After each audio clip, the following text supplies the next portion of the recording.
December 27th, 1942. Port Moresby, New Guinea. The lightning strikes. The morning sun cast long shadows across the steel matting of Laloki airfield as ground crews pulled camouflage netting from twin-boomed silhouettes. 12 Lockheed P-38 Lightnings of the 39th Fighter Squadron, 35th Fighter Group, sat fueled and armed, their distinctive twin tails gleaming in the tropical dawn. Intelligence report from coast watchers, major Japanese air raid developing, multiple formations approaching Buna, estimated 40 aircraft, fighter escort confirmed. Time to intercept, 30 minutes. Captain Thomas Lynch checked his instruments and signalled his flight. Among his pilots was Second Lieutenant Richard Bong, temporarily attached from the 49th Fighter Group's 9th Squadron, still waiting for their own P-38s to arrive. What none of them knew was that this morning would mark the beginning of a fundamental shift in Pacific air combat. The Japanese pilots approaching Buna had encountered P-38s only briefly in previous weeks. Their intelligence reports remained uncertain about the strange twin-boomed fighters' capabilities. Within hours, that uncertainty would transform into shocked recognition. The Imperial Japanese Navy's elite fighter pilots had dominated Pacific skies for 13 months. The Mitsubishi A6M Zero's legendary maneuverability had become the nightmare of Allied pilots. Turn radius of 950 feet, climb rate to 6,000 feet in 7 minutes 27 seconds, maximum speed of 331 miles per hour. These statistics had translated into overwhelming victory in China and the early Pacific campaigns. American pilots in their Bell P-39 Airacobras and Curtiss P-40 Warhawks had learned through blood and loss that engaging a Zero in a turning fight meant almost certain death. But the P-38 Lightning represented a revolutionary philosophy of air combat. Twin Allison V-1710 engines, each producing 1,150 horsepower. Turbo superchargers maintaining power at altitudes where other fighters struggled for breath. Maximum speed of 414 miles per hour. Service ceiling of 44,000 feet. And concentrated in the nose, a devastating armament package. One 20mm Hispano cannon and 4.50 caliber Browning machine guns, all firing straight ahead without the convergence problems of wing-mounted weapons. Lieutenant Richard Bong had studied these specifications during his training at Hamilton Field, California. A farm boy from Poplar, Wisconsin, who'd learned to fly in the civilian pilot training program, Bong understood that the Lightning's advantage lay not in turning with Zeros, but in avoiding the turning fight altogether. Speed, altitude, firepower. Strike from above, dive through the enemy formation, climb back to altitude. These tactics demanded discipline, patience, and complete rejection of traditional dogfighting instincts. Aboard the approaching Japanese formation, veteran pilots from the lay-based air groups flew their standard escort patterns. The mixed force of Mitsubishi A6M Zeros, Nakajima Ki 43 Oscars, and Aichi D-3A Val dive bombers represented the cream of Japanese naval aviation. These pilots had swept across the Pacific, from Pearl Harbor to the Dutch East Indies, rarely meeting serious opposition. American fighters typically struggled above 15,000 feet, and their inferior climb rates made them predictable targets. The morning's mission appeared routine: escort the dive bombers to Buna, suppress any Allied fighter opposition, return to base. Japanese pilots had noticed the occasional twin-boomed aircraft in recent weeks, but hadn't yet grasped their significance. Some thought they were reconnaissance planes or light bombers. The possibility that Americans had developed a fighter specifically designed to negate the Zero's advantages hadn't occurred to Japanese tacticians. But at 18,000 feet, the P-38 formation held every advantage. Captain Lynch led the attack, pushing his Lightning into a dive that quickly exceeded 400 miles per hour. Behind him, Bong and the other pilots selected their targets. The concentrated firepower from the nose-mounted weapons allowed them to open fire at ranges exceeding 400 yards, well beyond the effective range of the Zero's light armament. Lynch's guns destroyed an Oscar in the opening pass.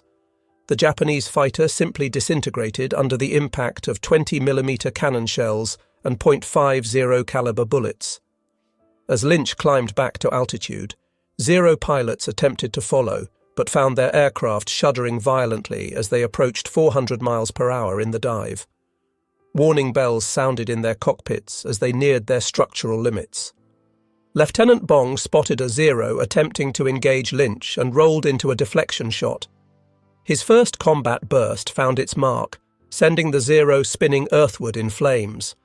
As he pulled up, 3 more Zeros converged on his position. Bong pushed his throttles forward and dove away, accelerating to over 450 miles per hour. The Japanese pilots could only watch as the strange twin-boomed fighter disappeared into the distance, completely untouchable.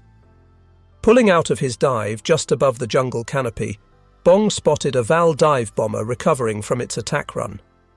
A short burst from 100 yards sent it crashing into the jungle in a ball of flame. These were Bong's first 2 confirmed victories, the beginning of what would become the highest-scoring American ace career of the war. The engagement lasted less than 10 minutes. The 39th Squadron claimed 12 Japanese aircraft destroyed, including victories by Lynch, Bong, and Second Lieutenant Carl Planck. No P-38s were lost.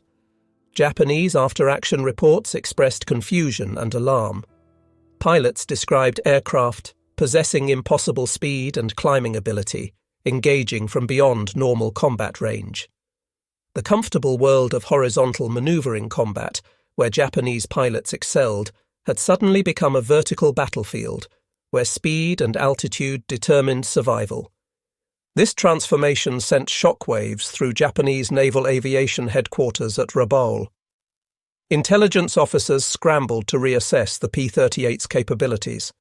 The aircraft's twin-engine configuration had led them to categorize it as a heavy fighter, unsuitable for air-to-air combat. They hadn't anticipated that American engineers had created something entirely new, a fighter that achieved superiority through vertical maneuvering rather than horizontal agility. The technical revolution represented by the P-38 became increasingly clear through subsequent encounters. The Lightning's turbo-superchargers allowed it to maintain full power at altitudes where normally aspirated engines lost 50% of their output. Its diving speed approached the sound barrier faster than any Japanese aircraft could follow without structural failure. Its ability to convert speed to altitude meant P-38 pilots could regain their perch above enemy formations within seconds of an attack. On January 7, 1943, the reality of this new threat became undeniable. 9 P-38s escorting bombers over Leh encountered approximately 20 Japanese fighters. Traditional tactical doctrine suggested the outnumbered Americans should adopt defensive positions.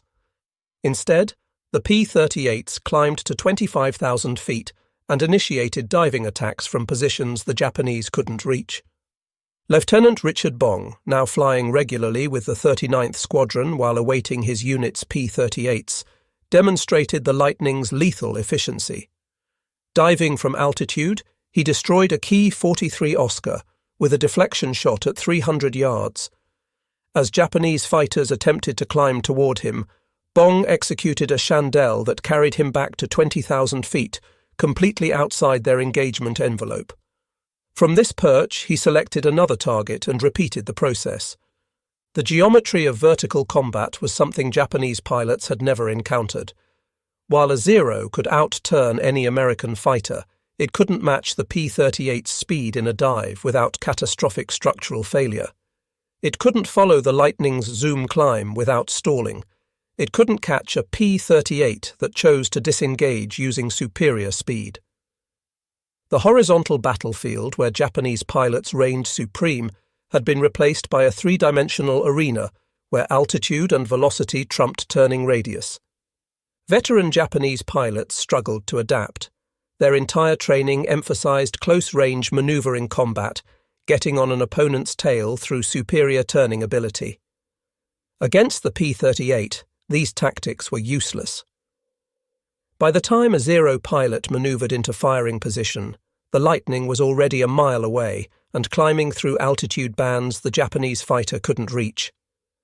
The psychological impact proved as devastating as the tactical disadvantage. Japanese pilots who had enjoyed qualitative superiority since the war's beginning found themselves helpless against an enemy that refused to fight on their terms. The stress of constantly scanning above, knowing death could plummet from altitudes they couldn't reach, eroded morale. Some pilots developed combat fatigue symptoms previously unknown in Japanese military culture. By February 1943, the P-38 presence in the Southwest Pacific was expanding rapidly. The 9th Fighter Squadron of the 49th Fighter Group finally received their Lightnings. The 80th Fighter Squadron of the 8th Fighter Group began transitioning from P-39s to P-38s. The 475th Fighter Group, an all-Lightning unit, was forming in Australia. Each new squadron that arrived had studied the combat reports of pilots like Lynch and Bong, refining tactics that maximised the P-38's advantages. The training programs instituted by squadron commanders emphasised altitude discipline above all else. Altitude is life insurance became the mantra. Speed is life. Pilots learned to resist the instinct to turn with enemy fighters, instead maintaining high velocity and using vertical manoeuvres. The high-speed yo-yo allowed a P-38 to convert excess speed into altitude while reversing direction. The barrel roll attack used the Lightning's roll rate to maintain guns on target while preserving momentum. Japanese attempts to counter these tactics proved largely ineffective. The Kawasaki Ki-61 Tony, with its liquid-cooled engine and heavier armament, was designed specifically to engage high-altitude American bombers. But even the Tony couldn't match the P-38's performance above 20,000 feet. The Nakajima Ki-44 Shoki emphasized speed and climb rate over maneuverability, but still fell short of the Lightning's capabilities. Intelligence reports from Japanese units revealed growing desperation. Pilots were instructed to avoid combat with P-38s unless possessing overwhelming numerical superiority and advantageous position. Even then, engagement was discouraged above 15,000 feet, where the Lightning's performance advantage became insurmountable. Some units attempted to lure P-38s into low-altitude turning fights, but American pilots had learned to maintain discipline and refuse engagement on unfavorable terms. The industrial dynamics compounded Japan's tactical disadvantage. Lockheed's production line in Burbank, California, was achieving remarkable efficiency. By March 1943, the factory was producing 10 P-38s per day. Each aircraft required approximately 37,000 man-hours to construct, but American industrial capacity made this investment sustainable. Japanese aircraft production, constrained by material shortages and bombing damage, struggled to replace combat losses. Training disparities widened the gap further. American P-38 pilots arrived in theatre with 300 or more flight hours, including 50 hours in type. They had practiced vertical tactics, gunnery, and formation flying extensively. Japanese replacement pilots, rushed through abbreviated training programs, averaged less than 100 total flight hours. Many had never flown above 20,000 feet before encountering P-38s in combat. The Battle of the Bismarck Sea in March 1943 demonstrated the P-38's strategic impact. Lightnings flew top cover for Allied bombers attacking a major Japanese convoy. When Zero escorts rose to intercept, the P-38s executed perfect vertical tactics, destroying multiple Japanese fighters while preventing any effective defense of the convoy. 8 transport ships and 4 destroyers were sunk, dealing a crushing blow to Japanese reinforcement efforts. Among the P-38 pilots establishing dominance over the Solomons, several names became legendary. Captain Thomas Lynch of the 39th Fighter Squadron refined vertical tactics to an art form, eventually scoring 20 confirmed victories before his death in March 1944. Lieutenant Richard Bong continued his remarkable scoring streak, demonstrating an uncanny ability to position his P-38 for perfect deflection shots. In August 1943, a new name entered the Lightning Ace roster. Lieutenant Thomas Maguire, assigned to the newly formed 475th Fighter Group's 431st Fighter Squadron, scored his first victories on August 18th over Wewak. Flying top cover for bombers, Maguire's flight encountered approximately 20 Japanese fighters.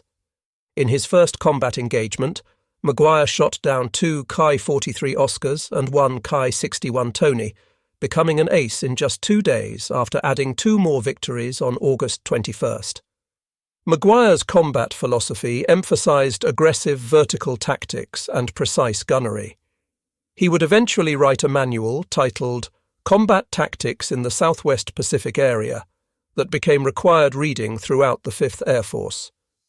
His techniques included the Maguire roll, a high-speed barrel roll that maintained offensive position while preserving momentum, and the vertical reverse, using the P-38's climb capability to reverse positions with a pursuing enemy.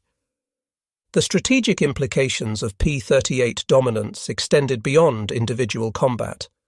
The Lightning's range, exceeding 1,000 miles with drop tanks, allowed American planners to strike Japanese bases previously considered secure. Fighter sweeps could reach Rabaul from New Guinea, achieving air superiority before bombers arrived. The ability to escort bombers throughout their entire mission profile eliminated the vulnerability windows that Japanese interceptors had previously exploited. On April 18, 1943, the P-38's unique capabilities enabled one of the war's most significant missions. American codebreakers had intercepted Admiral Isoroku Yamamoto's travel itinerary for an inspection tour of Solomon Islands bases. The mission to intercept him would require a 435-mile overwater flight from Guadalcanal, precise navigation without landmarks, and exact timing to arrive at the intercept point when Yamamoto's aircraft passed through. Only the P-38 possessed the range, speed, and navigation equipment for such a mission. Major John Mitchell of the 339th Fighter Squadron, 347th Fighter Group, led 16 Lightnings on the longest fighter intercept mission of the war. Flying at wave-top height to avoid radar detection, maintaining radio silence throughout, the P-38s navigated by dead reckoning for over 2 hours. Mitchell's navigation proved perfect. At 0934, exactly as planned, Yamamoto's 2 Mitsubishi G4M Betty bombers appeared with their 6 Zero escorts. Captain Thomas Lanphier Jr. and Lieutenant Rex Barber rolled into their attack as the top cover engaged the escorts. Barber's concentrated fire sent the Admiral's bomber crashing into the jungle, killing Japan's most brilliant naval strategist and dealing a devastating blow to Japanese morale. The psychological impact rippled through Japanese military leadership. If American fighters could reach out across hundreds of miles of ocean with such precision, no one was safe. The myth of Japanese invincibility, already damaged by Midway and Guadalcanal, suffered another crushing blow. The P-38 had demonstrated not just tactical superiority, but strategic reach that Japanese planners hadn't anticipated. Following Yamamoto's death, Japanese fighter tactics underwent desperate revision. Pilots were instructed to attack P-38s only when possessing altitude advantage, numerical superiority of at least 3-1, and surprise. Even then, engagement was to be brief, with immediate disengagement if the initial attack failed. These defensive tactics represented complete reversal from the aggressive spirit that had characterized Japanese fighter doctrine. The introduction of new Japanese aircraft failed to restore balance. The Kawasaki Ki-84 Frank, appearing in late 1943, could match the P-38's speed at medium altitudes, but still couldn't compete above 25,000 feet. The Mitsubishi J2M Raiden emphasized climb rate and high-altitude performance, but sacrificed range and maneuverability. Neither aircraft appeared in sufficient numbers to challenge American air superiority. By November 1943, the transformation was complete. Japanese daylight operations over the Solomons had virtually ceased. Naval vessels moved only under cover of darkness. Supply runs to forward bases were conducted by submarines and fast destroyers in nighttime dashes. The proud Japanese Naval Air Force that had swept across the Pacific in 1941–42 had been reduced to furtive defensive operations. The statistics told a stark story. In the year since significant P-38 operations began, Japanese fighter units in the Solomons and New Guinea had suffered catastrophic losses. The 251st Air Group, which began 1943 with 80 pilots, had only 10 original members surviving by year's end. The 204th Air Group lost 70% of its pilots in 6 months. The 582nd Air Group was withdrawn from combat entirely after losing 80% of its aircraft in 4 months of operations against P-38-equipped American units. American losses, while not insignificant, were sustainable. P-38 squadrons typically achieved kill ratios of 5-to-1 or better. More importantly, American pilots who survived being shot down were often rescued by air-sea rescue services and returned to combat. Japanese pilots who went down over water usually drowned. American aircraft damaged in combat were repaired and returned to service. Japanese aircraft with similar damage were often abandoned due to lack of spare parts. The industrial disparity continued widening. By December 1943, Lockheed had delivered over 2,000 P-38s to combat theatres. Monthly production exceeded 400 aircraft. Japanese production of all fighter types barely reached 500 per month, and many of these were retained in the home islands for defence.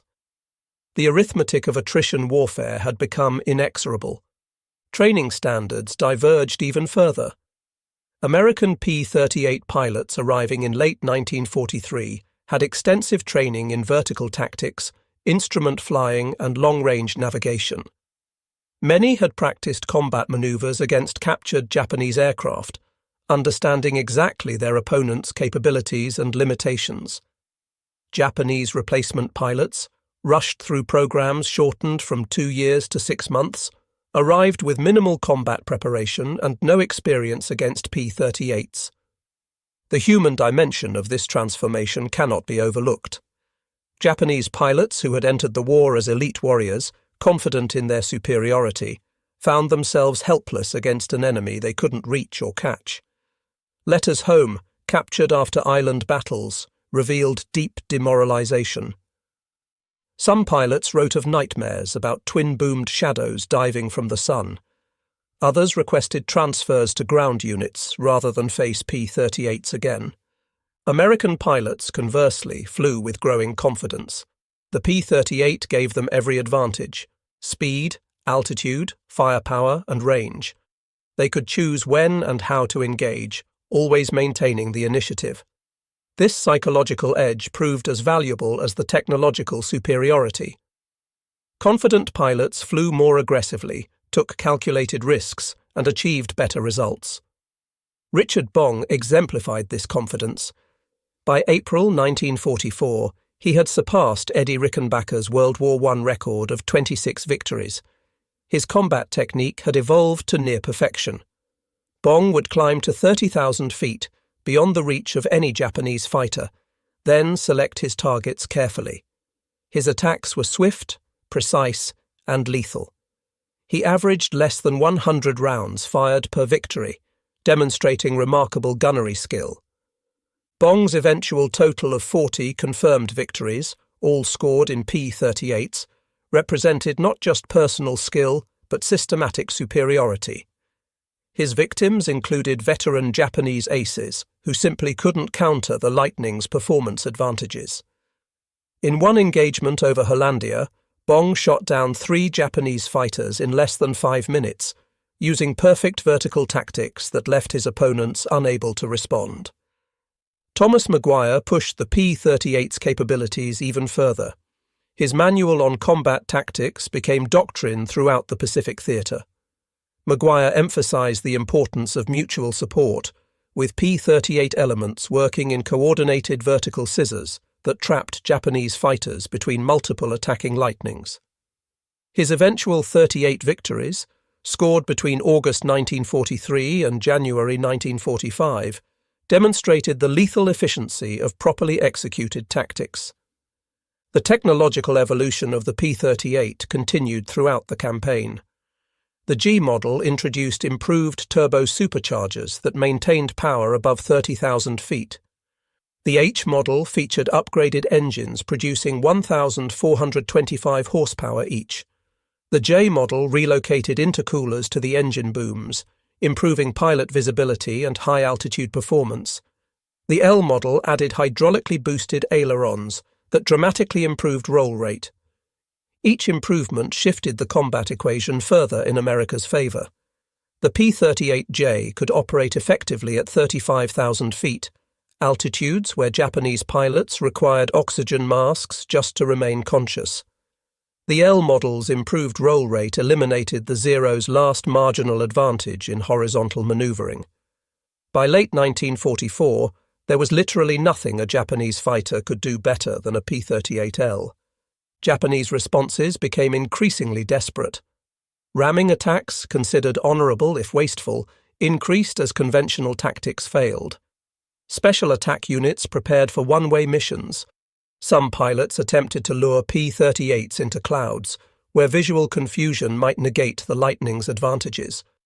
These expedients achieved occasional success, but couldn't alter the fundamental imbalance. The Philippines campaign of late 1944 demonstrated the P-38's matured capabilities. Lightning squadrons achieved air superiority over Leyte within days of the invasion. Japanese attempts to reinforce by air resulted in catastrophic losses.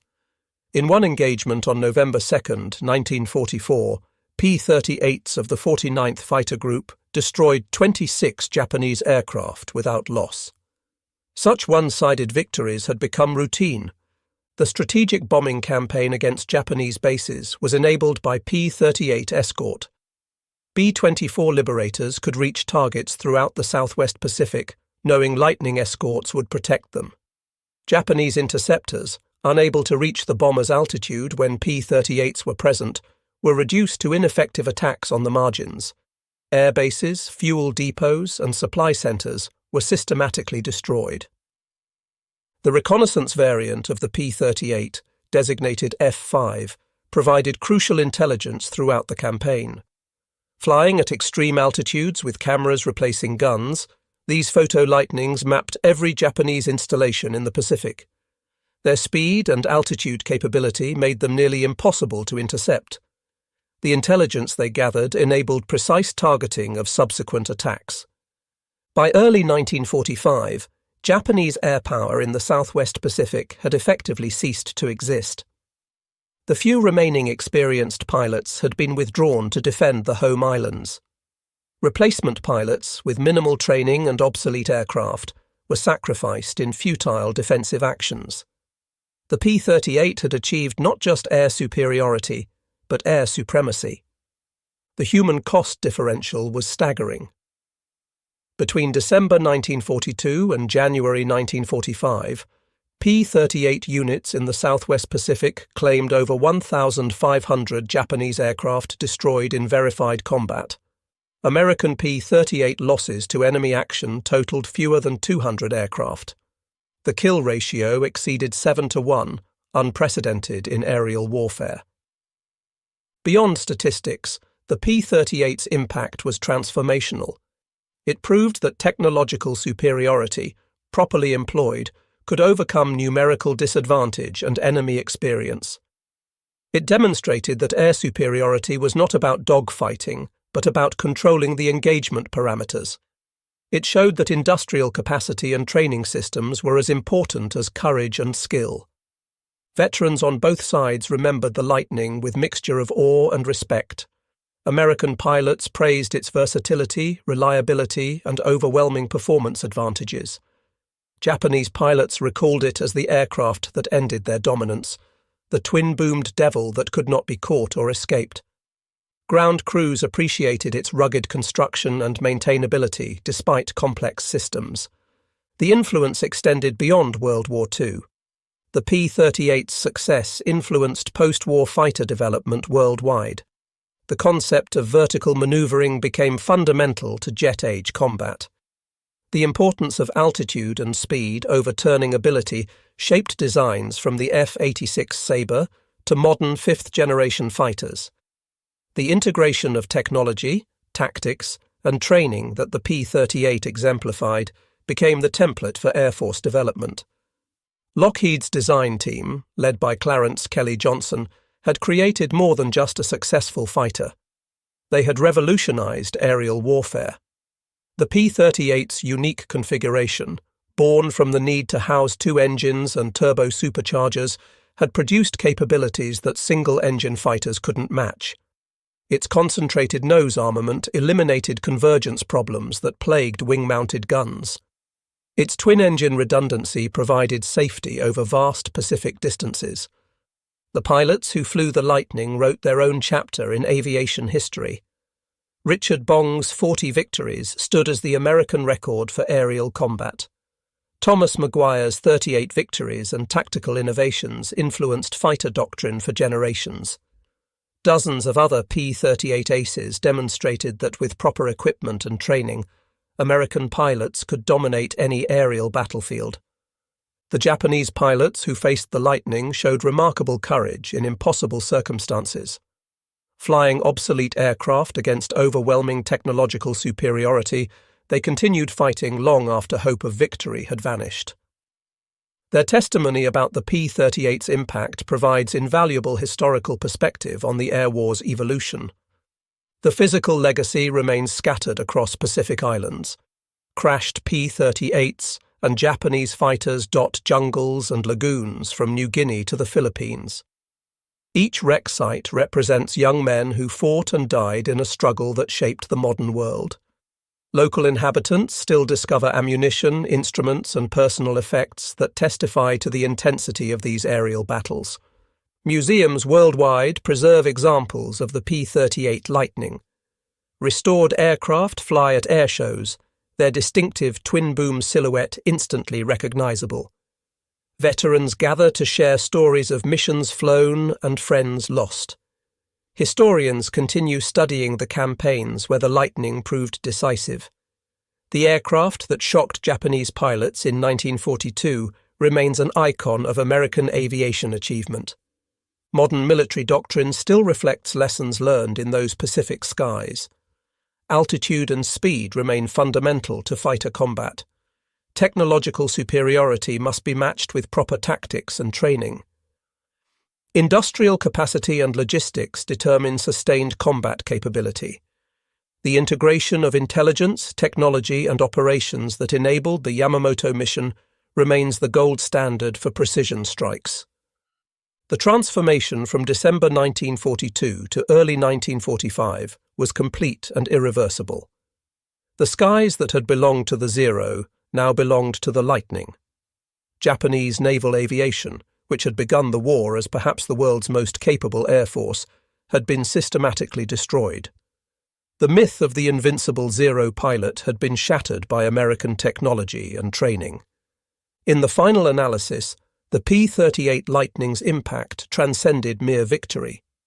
It represented American industrial democracy's answer to military authoritarianism.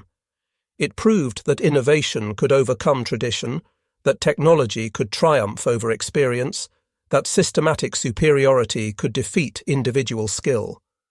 The twin-boomed fighter that Japanese pilots initially dismissed had changed the nature of aerial warfare forever.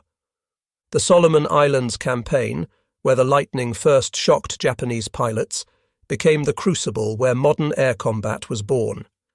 Every jet fighter that followed, every missile engagement beyond visual range, every precision strike guided by intelligence traces its lineage to those desperate battles above tropical islands. The P-38 didn't just win a campaign, it transformed the very nature of aerial warfare. For the Japanese pilots who survived, the memory of facing P-38s remained vivid decades later. In post-war interviews, veterans described the helplessness of watching twin-boomed shadows diving from unreachable altitudes. They recalled the frustration of perfect deflection shots falling short because the Lightning was simply too fast to lead properly. They remembered friends and mentors falling one by one to an enemy that redefined the rules of combat. American veterans remembered differently. They recalled the confidence that came from flying the best fighter in the Pacific. They remembered the satisfaction of executing perfect diving attacks while maintaining complete control of the engagement. They recalled the relief of twin-engine safety over vast ocean distances and the advantage of always holding the high ground. The P-38 Lightning had not merely defeated Japanese air power, it had revolutionized aerial combat itself. In the skies above the Solomon Islands, between December 1942 and the war's end, the future of air warfare was written. That future belonged not to the most maneuverable fighter or the most skilled pilot, but to the nation that could produce superior technology, train effective pilots, and sustain prolonged campaigns. By war's end, the P-38 Lightning had shocked, dismayed, and ultimately destroyed Japanese air power in the Pacific. The twin-boomed fighter that Japanese pilots had learned to fear had systematically eliminated their ability to contest control of the skies. In doing so, it had secured American air superiority and hastened the end of the Pacific War. The revolution it began in those desperate battles continues to influence aerial warfare today, a lasting testament to American innovation and the courage of the pilots who flew the Lightning into history. Unnecessary repetition while maintaining the target word count and narrative impact. February 12, 1943. Henderson Field, Guadalcanal. The dawn of death. The morning sun cast long shadows across the coral runway as 24 dark blue fighters sat silent on the flight line. Major William Giese checked his watch. 0600 hours. In 2 hours, these Vought F-4U Corsairs would fly their first combat mission in the Pacific War. Not a routine patrol, not a training flight. An escort mission 230 miles deep into Japanese-controlled airspace to Vella La Vella. What none of the pilots knew was that this single squadron's arrival would trigger the most devastating fighter campaign in the Solomon Islands. The Japanese had ruled these skies for over a year. Their Mitsubishi A6M Zero fighters had become legend, untouchable, unbeatable, masters of the air. That legend was about to die. The Pacific War had taught American forces a brutal lesson. Control the air, control the battlefield. Lose the air, lose everything. Since Pearl Harbor, Japanese pilots had demonstrated superiority in training, tactics, and technology. The Zero could outturn any American fighter. It could climb faster, fly farther, and its veteran pilots had been blooded in China, perfecting their craft against inferior opposition. The Imperial Japanese Navy's elite air group stationed at Rabaul represented the finest concentration of naval aviation in the Pacific. 700 aircraft, pilots with hundreds of combat hours, veterans who had swept aside the British at Singapore, the Dutch in the East Indies, the Americans at Pearl Harbor, men like Lieutenant Commander Saburo Sakai with over 60 victories. Warrant Officer Hiroyoshi Nishizawa, who would become Japan's ace of aces with over 80 kills before his death. These were not merely pilots, they were artists of aerial combat, and their canvas was the sky over the Solomons.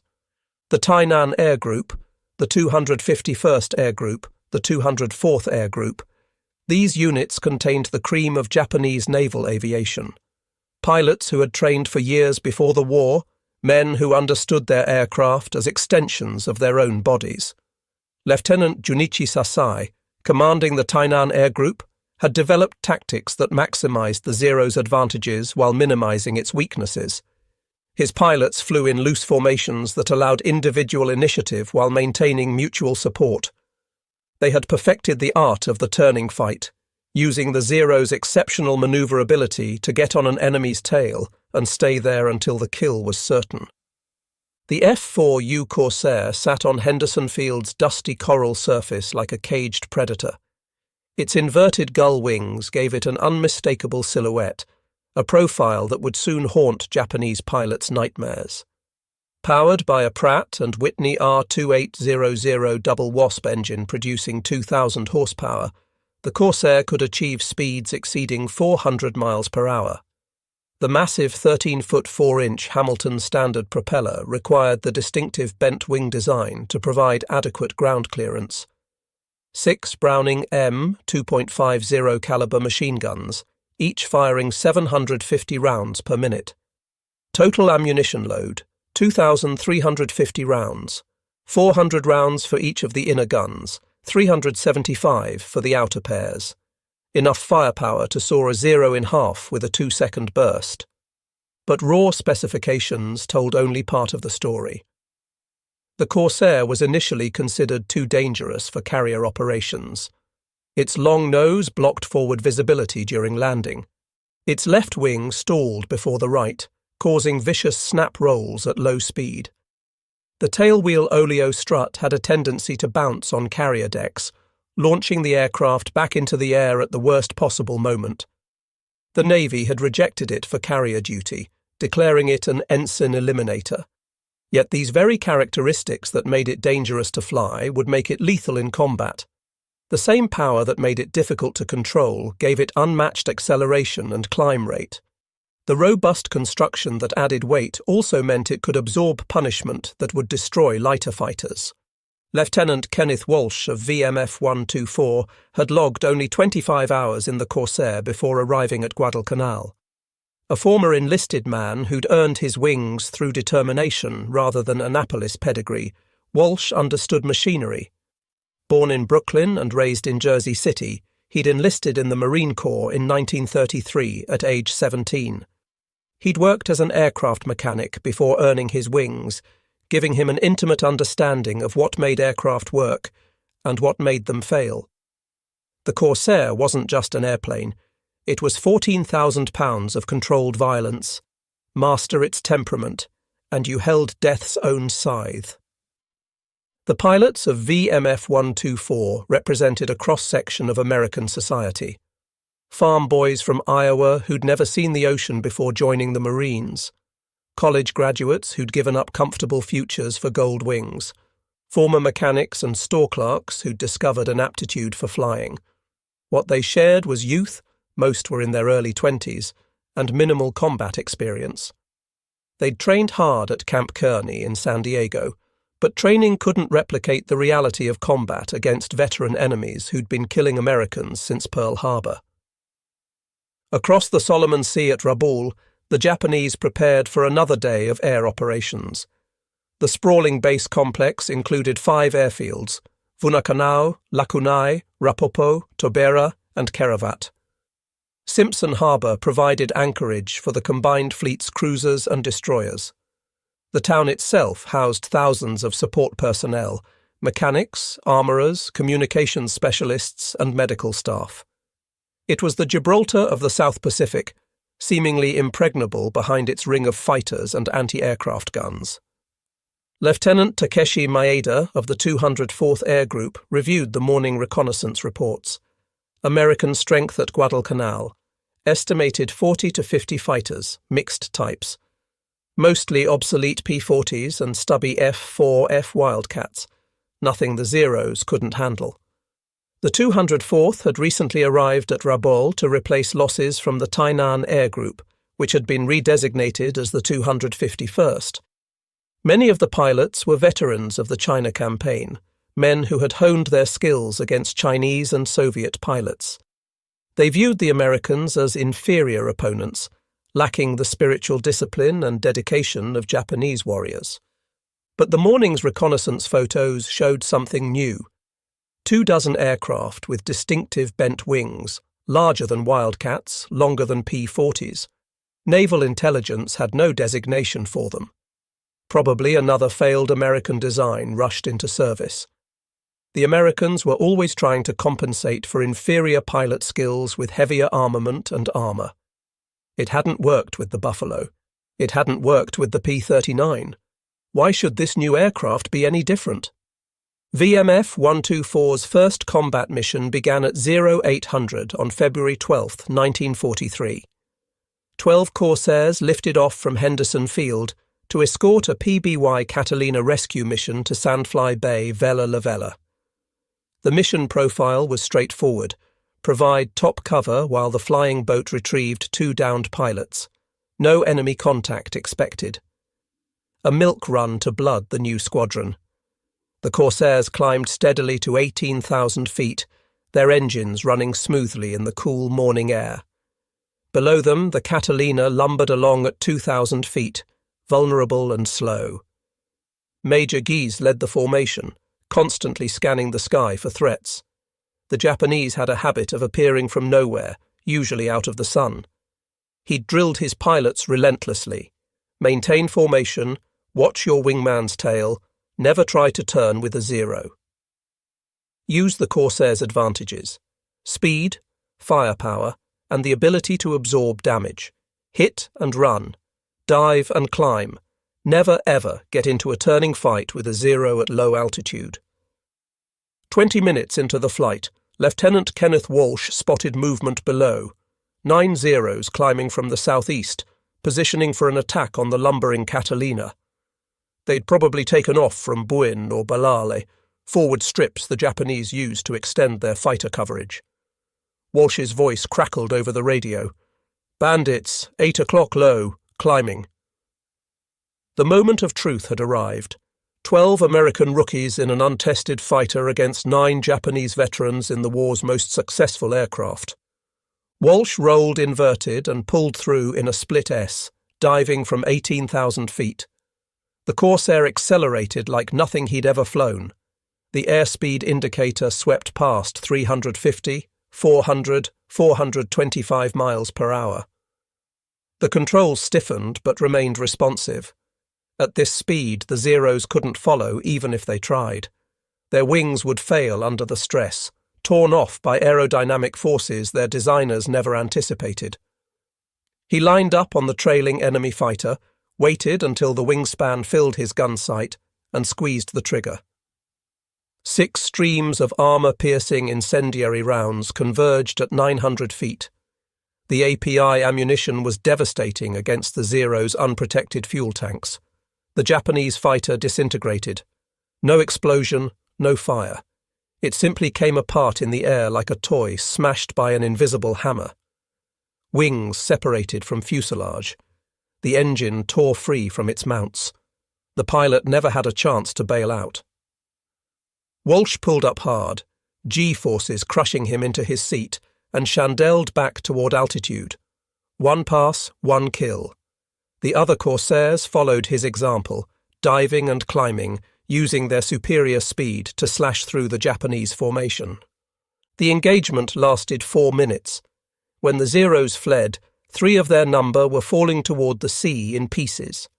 No Corsairs were lost. Not one had even been hit.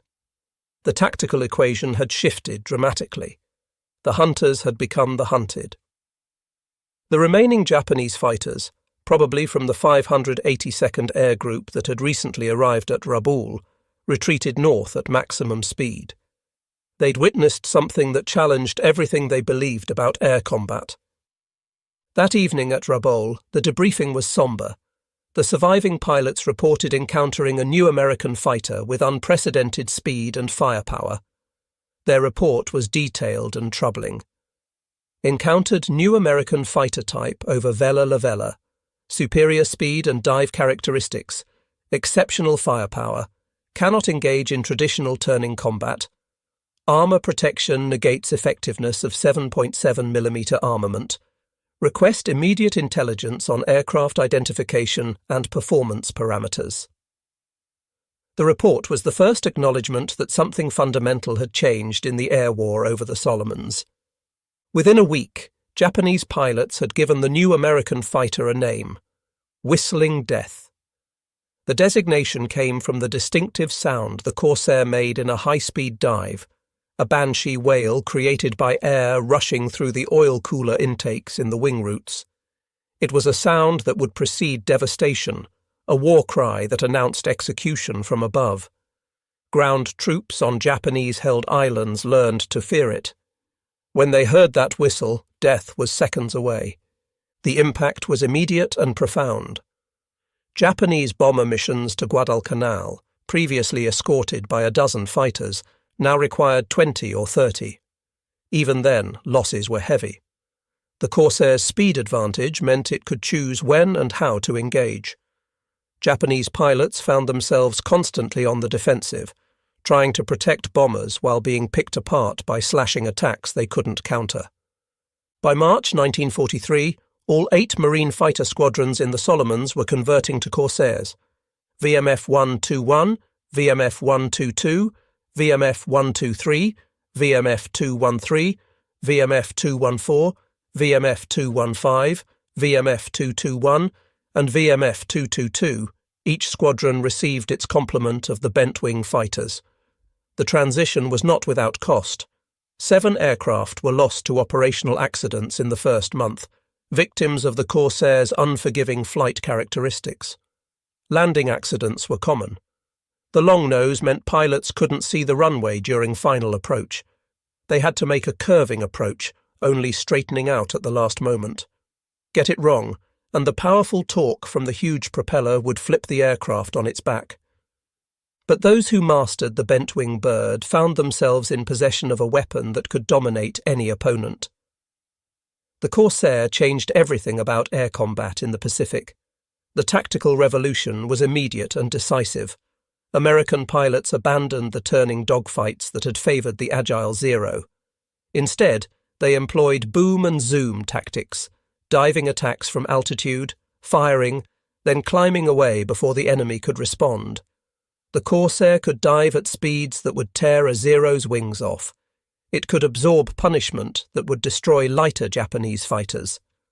Most importantly, it could catch and kill any Japanese aircraft from a position of advantage. The Japanese tried to adapt. New tactics were developed at the training bases in Japan.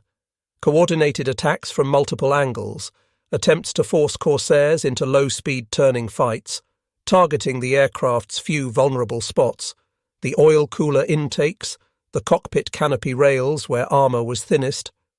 But each adaptation was countered by American improvements. When Japanese pilots learned to attack from directly astern to avoid the forward-firing guns, Corsair pilots adopted the thatch weave, a defensive manoeuvre that guaranteed mutual support. When Zeros tried to exploit their superior climb rate at low speeds, Corsairs simply refused to engage below 250 miles per hour. On April 1, 1943, Lieutenant Walsh led a division of 4 Corsairs on a fighter sweep over the Russell Islands. The morning was clear, with scattered clouds at 10,000 feet providing perfect concealment. 30 Zeros rose to intercept them, climbing from Munda Airfield. In previous encounters, such odds would have meant certain death for American pilots. But Walsh had studied the Corsair's capabilities and developed new tactics.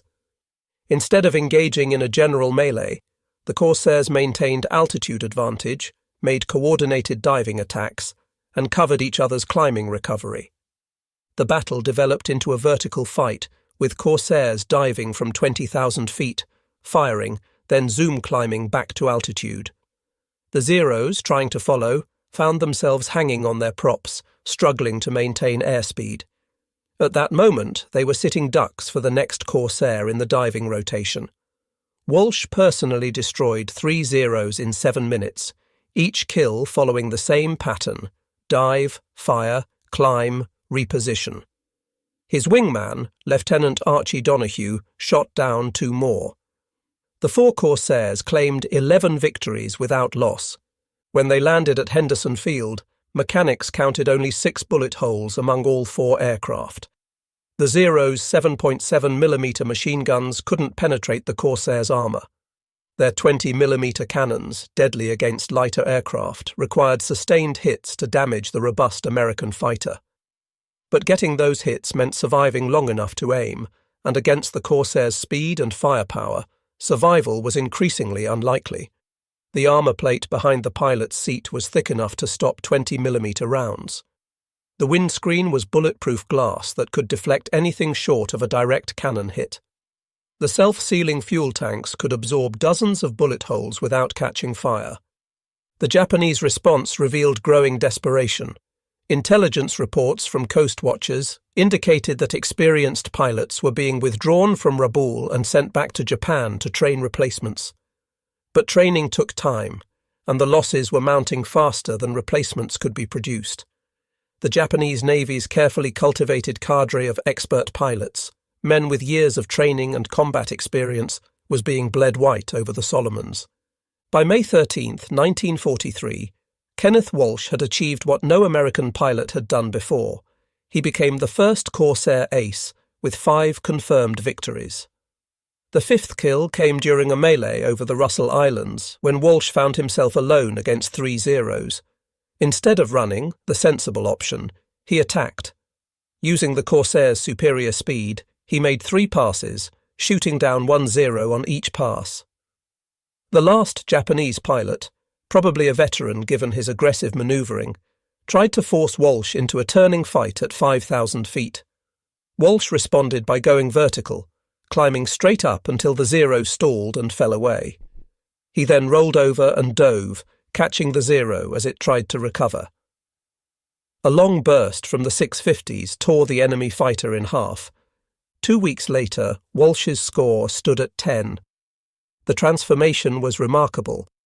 In 3 months, a pilot with minimal experience in a rejected Navy fighter had become one of America's leading aces. The machine had made the man, and the man had mastered the machine. But Walsh was not alone. Dozens of Marine pilots were discovering what the Corsair could do. Names that would become legendary were being written in the skies over the Solomons.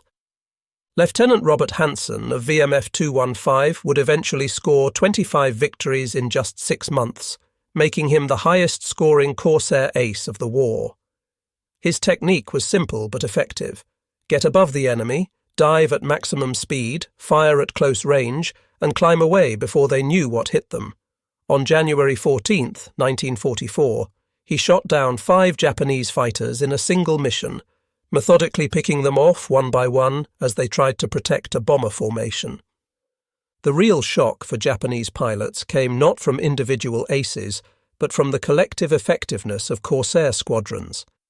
The aircraft's range, over 1,000 miles with external tanks, meant it could escort bombers all the way to Rabaul and back. Previously, Japanese fighters had only to wait until American escorts turned back, then savage the unprotected bombers. Now the Corsairs stayed with the bombers all the way to the target and back, turning what had been milk runs for Japanese interceptors into deadly gauntlets. On June 16, 1943, over 100 Japanese aircraft launched from Rabaul to attack American shipping at Guadalcanal. They were met by 32 Corsairs from 4 Marine squadrons. The battle that followed demonstrated the complete reversal of air superiority in the Pacific. The Japanese formation included new Model 32 Zeros with reduced wingspan for better roll rate and Model 22 Zeros with improved armament. It didn't matter. 77 Japanese aircraft were destroyed for the loss of 6 Corsairs, a devastating 13-to-1 kill ratio that would be repeated again and again. Lieutenant Commander Takeo Tanimisu, a veteran with over 30 victories, survived the encounter and reported, "The new American fighters do not fight as we do. They strike from above like hawks, fire their terrible guns, and climb away before we can react. Our Zero is no longer superior. We are being slaughtered by an enemy we cannot catch and cannot escape." His report reached Admiral Yamamoto just weeks before the Admiral's fatal encounter with American P-38s, another example of American fighters using superior speed and firepower to destroy Japanese aviation. The Corsair's psychological impact exceeded even its tactical success. Japanese pilots who had never known defeat began to experience fear. The distinctive whistle of a diving Corsair became a sound that triggered primitive terror. Ground crews at forward bases reported pilots refusing missions when Corsair presence was confirmed. Some pilots developed mysterious illnesses that kept them grounded when Corsair-escorted raids were expected. The mystique of Japanese air superiority, carefully cultivated since the war's beginning, evaporated in the heat of Corsair gun barrels. The summer of 1943 saw the Corsairs' role expand beyond pure fighter operations. Marine pilots discovered the aircraft could carry bombs, first a single 500-pounder, then a 1,000-pound bomb on the centerline rack. The Corsair became a fighter bomber, able to fight its way to a target, deliver ordnance with dive bomber accuracy, then fight its way home. Japanese positions that had been immune to fighter strafing now faced devastating attacks from Corsair-delivered bombs. VMF 214, the Black Sheep Squadron under Major Gregory Pappy Boyington, exemplified the Corsairs' transformation of air combat. Boyington, already an ace from his time with the Flying Tigers in China, understood both aircraft, the Zero and the Corsair. His tactical innovations maximised the Corsair's advantages while negating the Zero's strengths. The Black Sheep were actually a collection of replacement pilots, misfits and troublemakers who didn't fit in with other squadrons.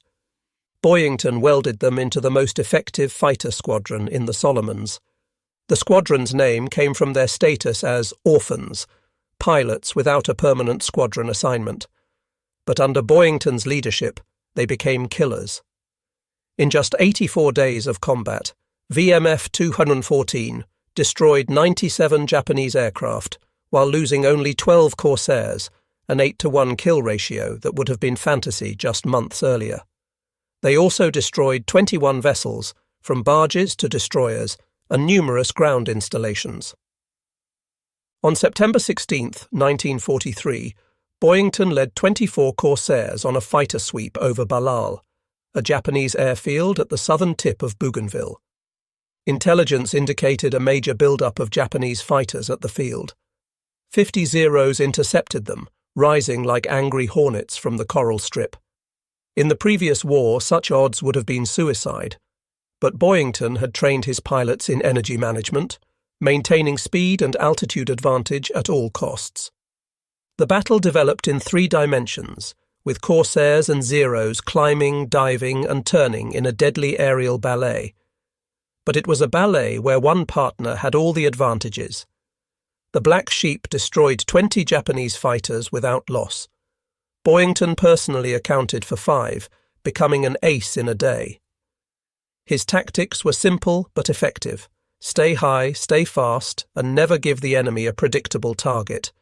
He would dive from 25,000 feet, often out of the sun, fire a burst, and be climbing back to altitude before the Japanese knew they were under attack. The technical reasons for the Corsairs' dominance were multifaceted. The R2800 engine's power allowed it to maintain energy in vertical maneuvers that would stall a Zero. At high altitude, where the air was thin, the Corsair's supercharged engine maintained power, while the Zero's performance degraded significantly. The Hamilton Standard propeller's efficiency gave superior acceleration and climb rate above 10,000 feet. The aircraft's robust construction, armour plating around the cockpit, self-sealing fuel tanks, redundant control systems, meant it could absorb damage that would destroy 3 Zeros. The Corsair's armament was devastating. 6.50 caliber machine guns converging at 300 yards could put 80 rounds per second on target. The armour-piercing incendiary ammunition could penetrate engine blocks, ignite fuel tanks, and shred control surfaces. Japanese pilots reported that being hit by Corsair fire was like being struck by sledgehammers. Aircraft didn't just go down, they disintegrated in mid-air. But technology alone didn't win battles. American industrial capacity produced not just aircraft, but pilots.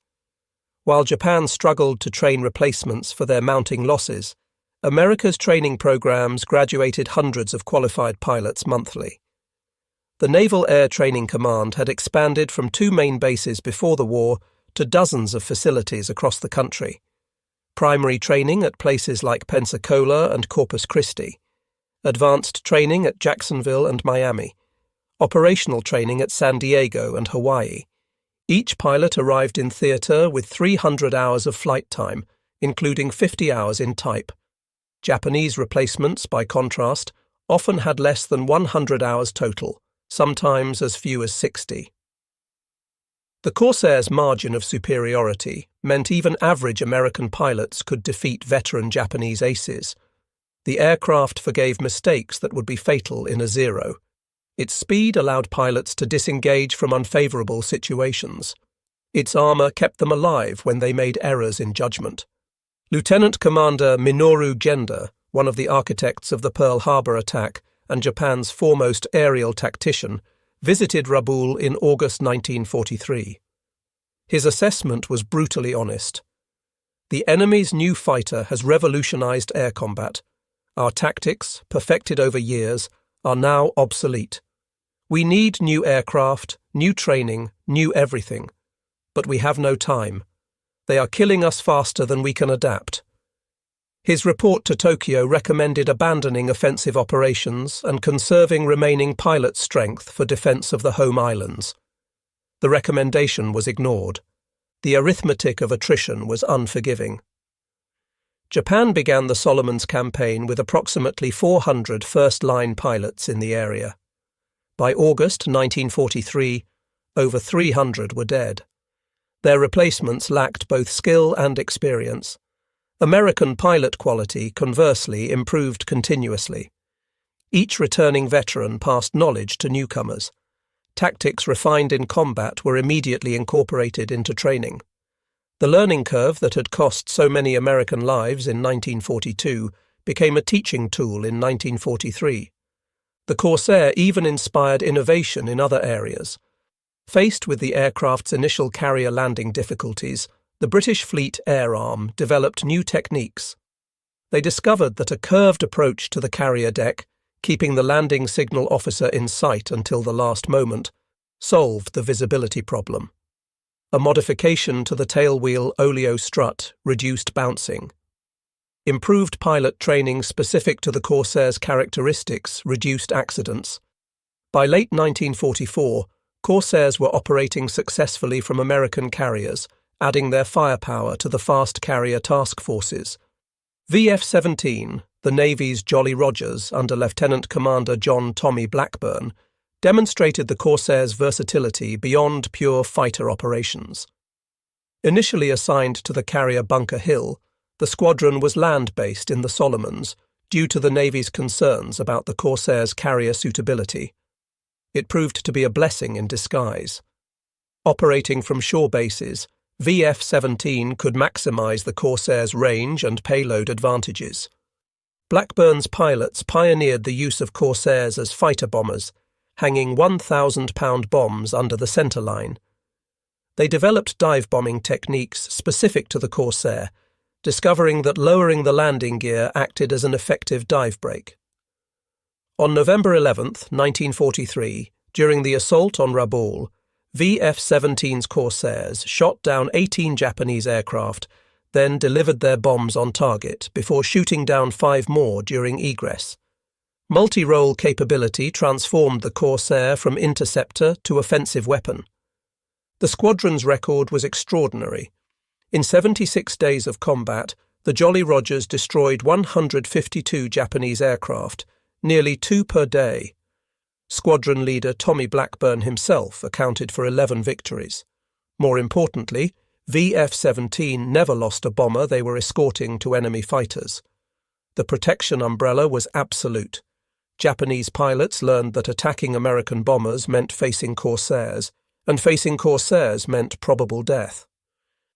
Individual pilots in VF-17 achieved remarkable success. Lieutenant Ira Kepford became the Navy's first Corsair ace, eventually scoring 17 victories. His technique involved getting close, very close, before firing. He would dive on an enemy aircraft and hold fire until he could see the pilot in the cockpit, then unleash all 6 guns in a devastating point-blank burst. It was dangerous, but effective. On one mission, he shot down 4 Japanese fighters in minutes, each with less than 100 rounds of ammunition. The Japanese Navy's response revealed desperation. The new Model 52 Zero incorporated improvements: heavier armament with belt-fed 20mm cannons, better armor protection including a 55mm bulletproof glass windscreen, increased dive speed capability to 460 miles per hour. But these modifications added weight, reducing the Zero's legendary maneuverability without matching the Corsair's power. It was an engineering admission of defeat, an attempt to fight the Corsair on its own terms that could never succeed given Japan's industrial limitations. The Japanese also introduced new aircraft types. The Kawanishi N-1K-J George was designed specifically to counter American fighters like the Corsair. With heavy armament, armor protection, and good performance, it was a formidable opponent. But it arrived too late and in too small numbers to make a difference. By the time significant numbers reached combat units, most of Japan's experienced pilots were dead. Lieutenant Naoshi Kano, one of Japan's most aggressive aces with over 30 victories, developed specialized anti-Corsair tactics. His method involved approaching from directly below at maximum climb rate, firing one devastating burst, then stalling away before the Corsair could react. On December 17, 1943, Kano successfully destroyed 2 Corsairs using this technique. But when he attempted it a third time, Lieutenant Robert Hansen of VMF 215 was waiting. Understanding Kano's pattern, Hansen dove through his own formation and caught the Japanese ace in a climbing turn. 6.50 caliber guns ended Kano's career in 2 seconds. Even Japan's best could no longer compete. The isolation of Rabaul marked the Corsair's strategic triumph. By November 1943, the once mighty Japanese bastion was under daily attack by Corsair-escorted bombers. The 5 airfields were cratered ruins. Simpson Harbor was a graveyard of sunken ships. The 100,000 Japanese troops stationed there were cut off, left to wither on the vine as the war passed them by. It had been achieved not through costly invasion but through air power, with the Corsair as the principal instrument. By January 1944, American Corsairs owned the sky over the Solomons. Japanese daylight operations ceased entirely. Raids were conducted at night or in weather that grounded American fighters. The few remaining experienced Japanese pilots were withdrawn to defend the inner perimeter. In their place stood boys who could barely fly, much less fight. They died in droves, sometimes entire formations wiped out without achieving a single victory. Lieutenant Sadamu Komachi, one of the few surviving Japanese aces, wrote in his diary, "Today I watched 12 of our fighters engage 8 American Corsairs. Within minutes, 9 of ours were falling in flames. The survivors fled. I did not attempt to help. What could one more Zero do? The war in the air is lost. We are already dead. Our bodies simply haven't realized it yet." The Corsair's impact extended beyond mere victory tallies. Strategic bombing missions, previously impossible due to Japanese interception, now proceeded unmolested. American ground forces advanced with continuous close air support. Supply lines that had required massive fighter escort now operated under Corsair umbrella coverage from scattered island bases. The aircraft's 1,000-mile range meant nowhere in the Solomons was safe from American air power. Marine First Lieutenant Kenneth Walsh's actions on August 15th and 30th, 1943, epitomized the Corsair's dominance. On the 15th, outnumbered 6-1, Walsh dove repeatedly into a Japanese formation attacking American shipping, destroying 2 dive bombers and 1 fighter, despite his Corsair being hit repeatedly. The armor plating saved his life. Post-flight inspection revealed over 50 bullet holes in his aircraft, none of which penetrated to vital areas. 2 weeks later, on August 30th, after his engine failed during an escort mission, Walsh landed at Munda, jumped into another Corsair, and took off to rejoin his flight. Encountering 50 Zeros alone over Kahili, he attacked without hesitation. In the ensuing melee, he shot down 4 enemy fighters before being shot down himself. He survived, bailing out over the ocean and spending hours in his life raft before being rescued by a flying boat. He received the Medal of Honor and returned to combat. By war's end, his score stood at 21 victories, all in Corsairs, all against supposedly superior Japanese pilots. The technological gap widened with each Corsair variant.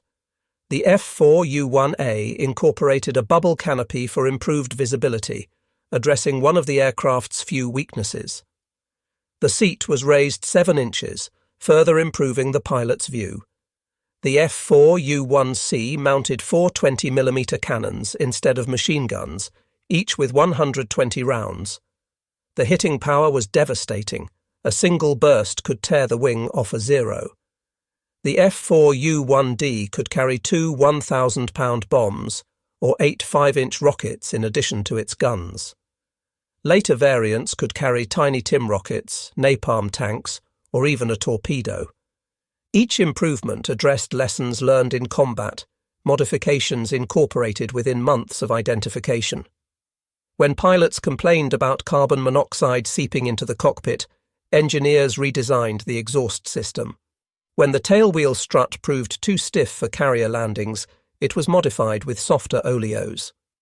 When pilots wanted better radio equipment, new sets were installed. Japanese aircraft development, strangled by resource shortages and industrial limitations, couldn't match this pace of innovation. February 1944 marked 1 year since the Corsair's combat debut. In 12 months, Marine and Navy Corsair squadrons had destroyed over 600 Japanese aircraft, while losing fewer than 80 to enemy action. The 11-to-1 kill ratio represented not just tactical superiority, but strategic revolution. Air superiority, once Japan's greatest advantage, had become America's guarantee of victory. The numbers were staggering. Corsair squadrons were achieving extraordinary kill ratios in engagement after engagement. Individual pilots were becoming aces in single missions. Japanese formations were being annihilated without inflicting any losses on their attackers. It wasn't combat, it was execution. The Japanese knew it, the Americans knew it, and both sides understood what it meant for the war's outcome. Captain Minoru Genda, architect of the Pearl Harbor attack and Japan's foremost aerial strategist, assessed the situation with characteristic honesty in a report to the Naval General Staff. The Corsair has made our entire naval aviation doctrine obsolete. We trained for 20 years to fight a war that no longer exists. The Americans changed the rules, built a better aircraft, and trained better pilots. We cannot catch up. We can only die with honor. The human cost was staggering. Japan lost approximately 2,000 naval aviators in the Solomons campaign, the majority to Corsairs.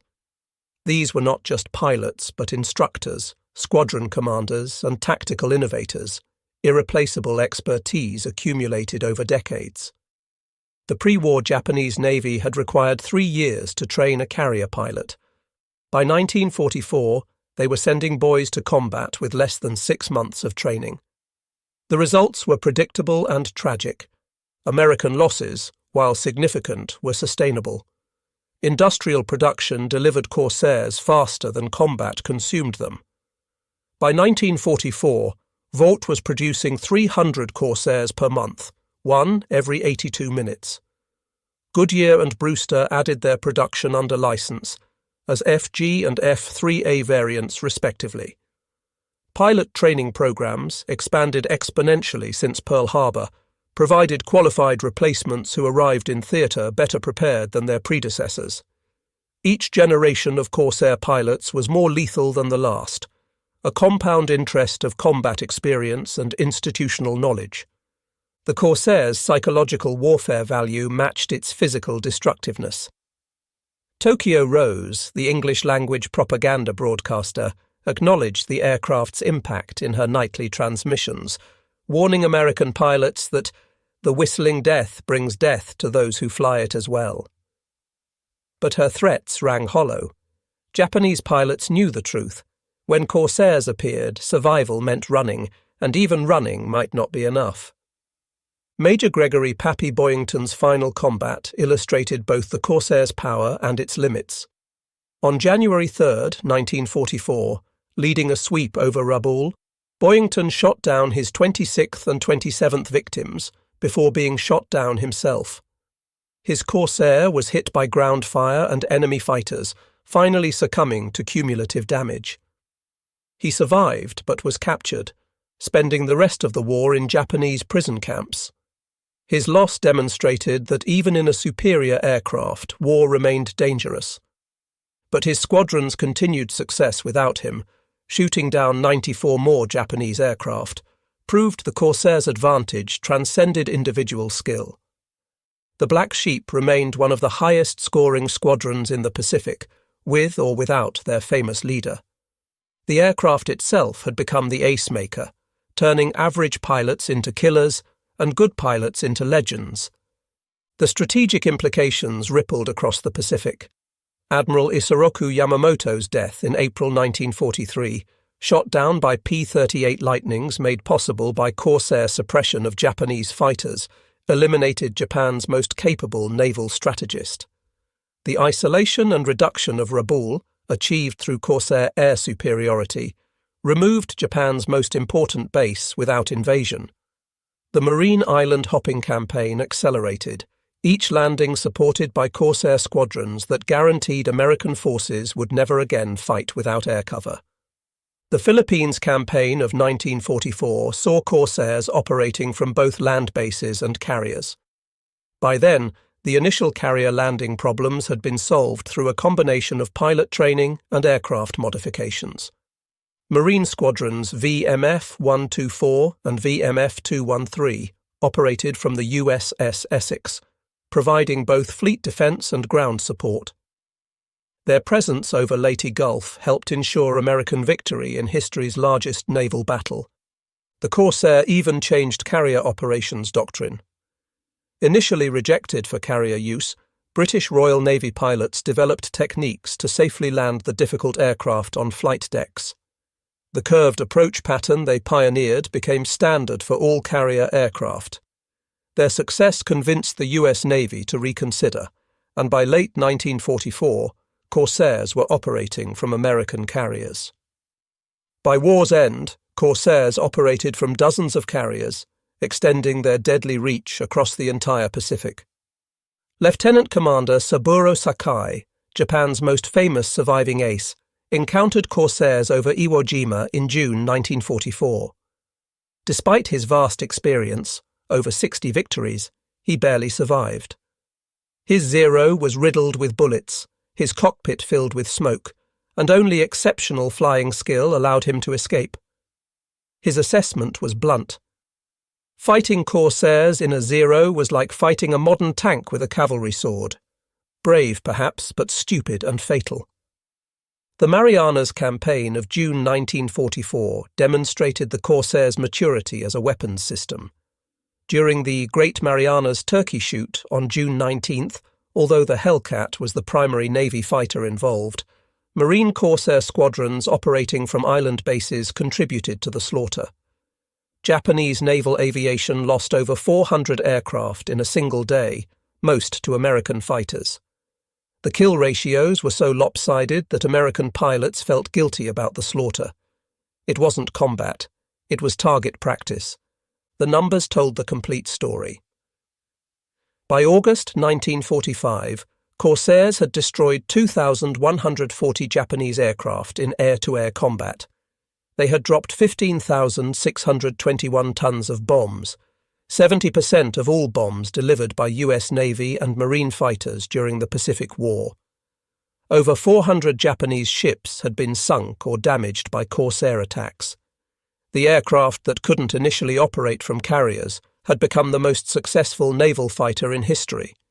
Production would continue until 1953, with 12,571 Corsairs built, the longest production run of any World War II fighter. At Okinawa, Corsairs proved invaluable in defeating kamikaze attacks. Their speed allowed them to intercept suicide aircraft before they reached the fleet. Their firepower ensured that kamikazes, once hit, were destroyed completely rather than damaged and still able to complete their mission. Marine pilots called it turkey shooting, but it was deadly serious business. A single kamikaze getting through could sink a destroyer or damage a carrier. But statistics couldn't capture the human dimension. Each destroyed Zero meant a dead or captured Japanese pilot, someone's son, husband, father. The gradual realization among Japanese aviators that they faced not just defeat, but annihilation created a fatalistic atmosphere. Kamikaze tactics, born from desperation, represented the final acknowledgement that conventional air combat against corsairs was suicide with less purpose. Young Ensign Takeo Yamamoto, arriving at Rabaul in March 1944 with just 90 hours total flight time, survived exactly one encounter with corsairs. His diary, recovered after the war, contained a single entry. "Saw the bent-wing devils today. 3 of my training class are dead. I ran. I am ashamed, but I am alive. Tomorrow I will probably join them. The Americans are not fighting fair. They are simply executing us." The Corsairs' legacy extended beyond World War II. In Korea, Corsairs flew 80% of all US Navy and Marine close support missions. The F4U-5 variant, with its 2,300 horsepower engine, could carry 4,000 pounds of ordnance. Lieutenant Guy Bordelon became the Navy's only ace in Korea and the only prop ace, flying a Corsair night fighter, shooting down 5 North Korean aircraft. French Navy Corsairs fought in Indochina, supporting Foreign Legion troops at Dien Bien Phu. The aircraft remained in production until 1953, serving with numerous air forces worldwide. The Corsair even had a final combat appearance in 1969 during the Soccer War between Honduras and El Salvador. Both sides flew Corsairs, making it the last piston-engine fighter combat in history. Captain Fernando Soto of the Honduran Air Force shot down 3 Salvadoran aircraft, including 2 Corsairs, making him possibly the last piston-engine fighter ace in history. It was a fitting end for an aircraft that had revolutionized air combat. Admiral John S. McCain Sr., surveying the air war's progression, noted, "The Corsair didn't just defeat Japanese air power, it obliterated it. We went from struggling for survival to absolute dominance in 18 months. No single aircraft has ever changed the character of warfare so completely in so short a time." Admiral Chester Nimitz, Commander-in-Chief of the Pacific Fleet, was even more direct. "The Corsair gave us air superiority wherever and whenever we needed it. Without the Corsair, the island-hopping campaign would have been impossible. It was the key that unlocked Japanese defences across the Pacific." The final testament came from an unexpected source.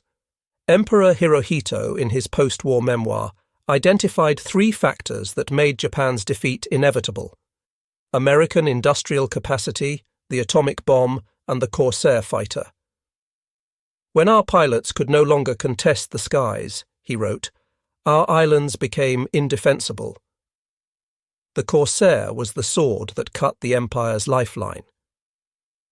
Japanese ace Saburo Sakai, who survived the war with 64 victories, provided perhaps the most eloquent assessment. The Zero was a rapier, light, agile, deadly in skilled hands. The Corsair was a broadsword, heavy, powerful, crushing everything in its path. In the hands of a samurai, the rapier is superior, but the Americans had 10 broadswords for every rapier we possessed, and they didn't need to be samurai to use them effectively. On a humid morning in September 1945, as American occupation forces landed in Japan, a formation of Marine Corsairs flew overhead. Their bent wings cast shadows over Tokyo Bay, where 2 years earlier Japanese pilots had been supreme. The war was over, but the message was clear. The age of the samurai of the sky had ended. The age of American air power, born in the crucible of the Solomons and forged in the engine of the Corsair, had begun. The last Japanese ace to face Corsairs in combat, Lieutenant Kaneyoshi Muto, survived the war with 18 victories. Asked years later about fighting the American fighter, he smiled sadly. "You want to know about fighting Corsairs? Here is the truth. You didn't fight Corsairs. You survived them, if you were very lucky and very fast. Most of us were neither. The bent-wing bird was death itself, and death always wins in the end." The physical evidence of the Corsair's dominance lies scattered across the Pacific. On islands from Guadalcanal to Okinawa, the aluminum skeletons of crashed aircraft tell their stories. But the ratio is telling. For every Corsair wreck found, researchers discover 10 or more Japanese aircraft. Some were shot down in combat, others were destroyed on the ground. Many were simply abandoned when their pilots were killed, and no replacements existed to fly them. Marine Corps archives contain thousands of gun camera footage reels, each showing the final moments of Japanese aircraft. The films are remarkably similar, a Zero or Val or Betty filling the gun sight, the flash of strikes as 50 caliber rounds impact, pieces flying off, fire erupting, the enemy aircraft tumbling out of frame. What the films don't show is the human cost, the young men, Japanese and American alike, who died in those aluminum coffins falling from the sky. In the depths of the Pacific Ocean, scattered across thousands of miles, rest the aluminum bones of fallen aircraft. Zeros and Corsairs alike, they bear silent witness to the air war's savage intensity. But the ratio tells the tale. For every Corsair on the ocean floor, 11 Zeros rest beside it. The calculus of victory, written in metal and measured in lives, proved that when technology, training and industrial might converged, the result was not battle but execution. The Corsair had not just won a war. It had revolutionized the very nature of air combat, proving that superior technology properly employed could overcome any advantage in skill or experience. The age of the individual warrior ace was ending. The age of systematic, technological air supremacy had arrived, painted dark blue with inverted gull wings and announced by a whistling death from above.